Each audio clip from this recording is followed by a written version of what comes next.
Hey guys, today I'm going to show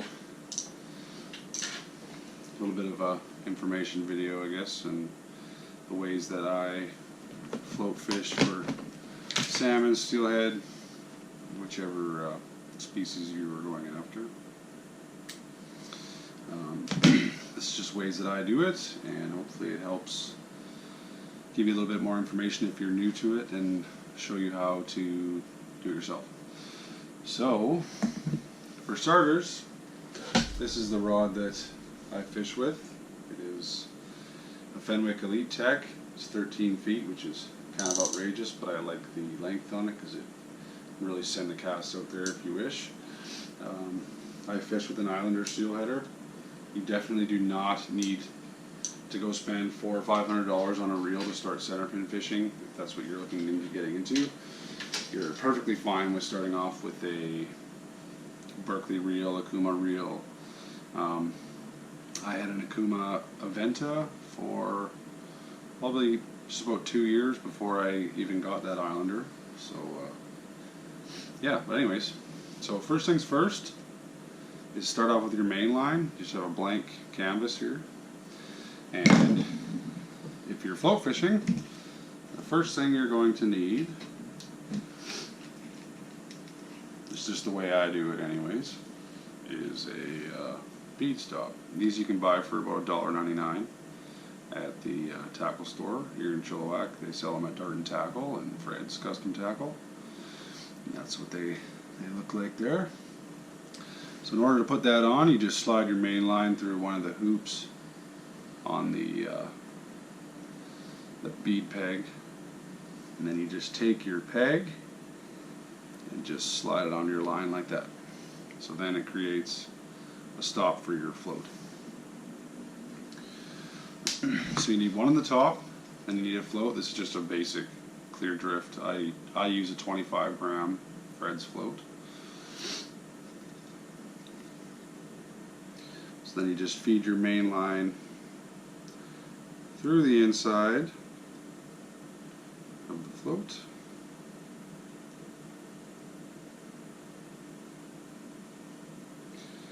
It's pretty basic shit.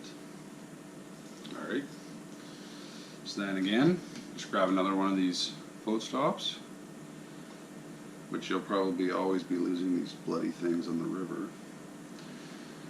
And just pop another one on there. And now you have a float that will not go anywhere, and you can adjust your length as you wish as you're going. So now for the next step, you put some weights on.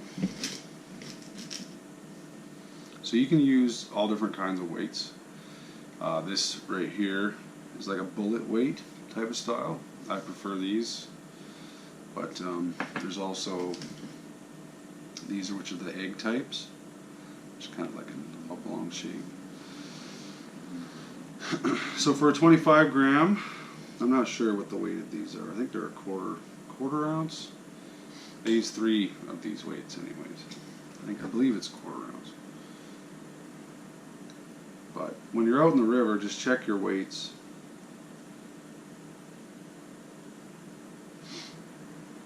Make sure your float is sitting the way you want it. Generally speaking, you'd like to have the top of your float anyways to be kind of right about there on the water when you're letting it drift. You don't want it sticking out of the water way high, right, and like this, or you don't want it underneath where you can't see the reaction of the fish taking your float. But just kind of right at that sweet spot. Once you get into a system of tying these setups often, you'll kind of just know how much weight you need, and it's personal preference too, just however you like to watch it sit and just create the best presentation for the fish. So I've got 3 of these weights on. Now some people choose to put beads underneath the weights to stop them from smashing into the knot that will be on your swivel. So you can run these weights and then have a swivel underneath, or the bead underneath, sorry, so that it won't smash into the knot on your swivel. So now you've got your float, you've got your weights, you've got your bead if you choose. You need to tie your main line to a swivel. I use a single way swivel. I don't use a snap swivel. You can use a snap swivel if you wish. Depends how you like to tie your leaders on. So now just regular knot, fisherman's knot, tie your swivel on. Make sure you do it good though, because you could go, if you're good at casting, you can go a month without having to tie this again. So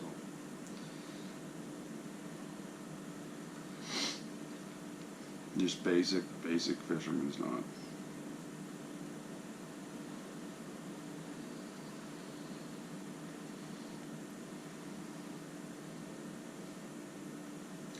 So there we go. Snag that up there. So now your weights and your bead just go there, and they won't smash into your swivel knot as hard because the bead is there to protect them. Just trim that excess off.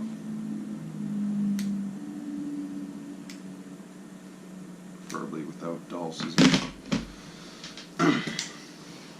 So now comes the time where it's decisions. What do you want to throw at these fish? You can go lots of different directions with it.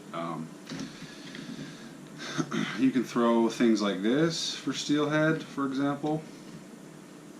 You can throw worms, all different shapes and sizes.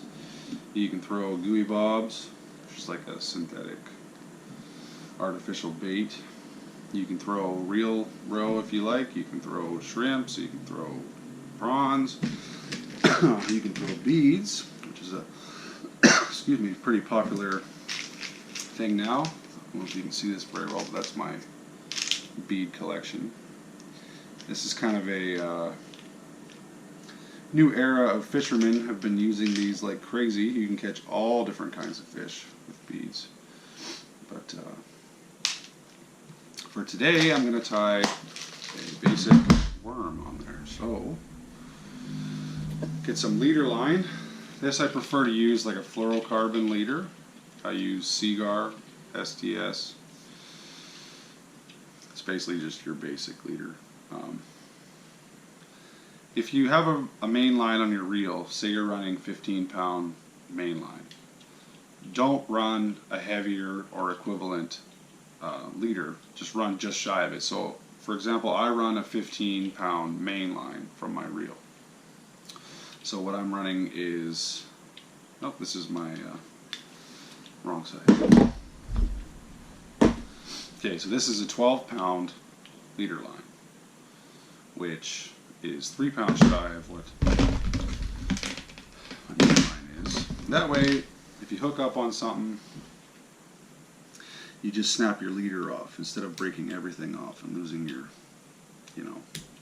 $5 to $10 setup that you decided to put on. So, this is my leader. I go about, let's say, 2.5, 3 feet long. And for the worm, which I'm going to put on, just tie a basic bait loop onto my hook. So lots of people tie these different. There's all different ways you can do this knot, actually. So if you would like a instructional video on how to do a bait loop, just let me know in the comment section below.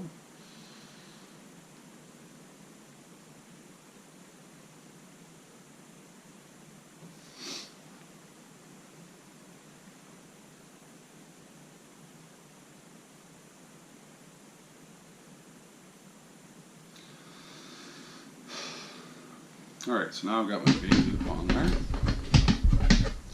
Just chop off this tag end again.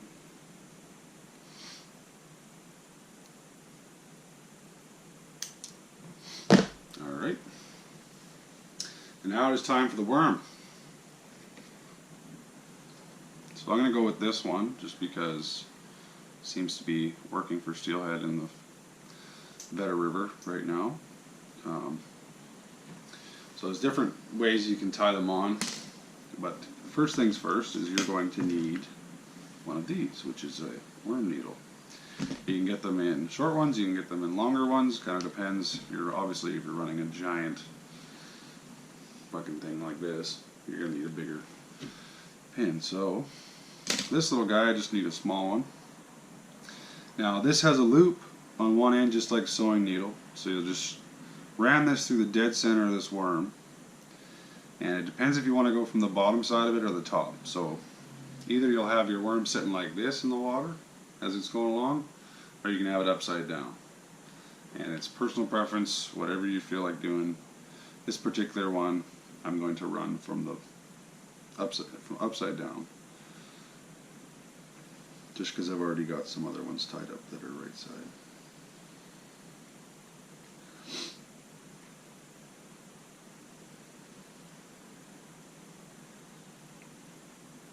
Alright, so try and keep it as center as possible, that way your line's not so easily going to tear out of the outside of the worm.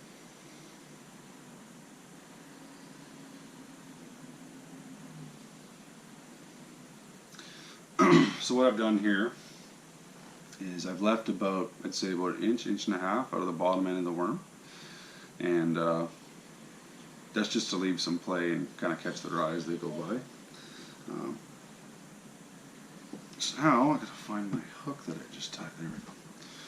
So now you take your leader and just run the top of this leader through the eyelet of this pin, which is fucking really tight.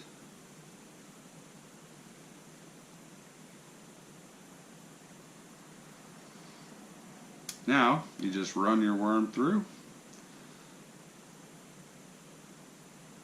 and this will pull the line through the top of the worm, and now your worm is attached to your line. So just slide it down to your hook. You can kind of just leave your hook kind of freehand like that. Some people run different colored hooks. You can run red hooks, whatever you like. I just use the basic chrome one or gray ones. But yeah, you can pull a worm down over the tip of their hook if you like, but I just leave it like this. It works just fine. Now just going to tie this end now onto the other end of my swivel. And again, just basic fisherman's knot.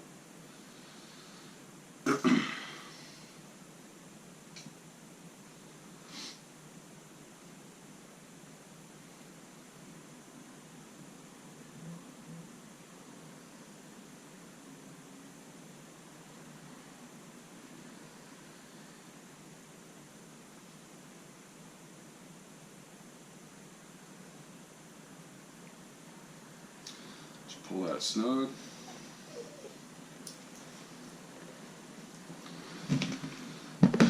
Now just chop off your last tag end here. You're ready to rock. We've got your float, we've got your weights, stops down the swivel, we've got your worm. Now just adjust your depth based on the water you're fishing, and hopefully you'll hook up with one.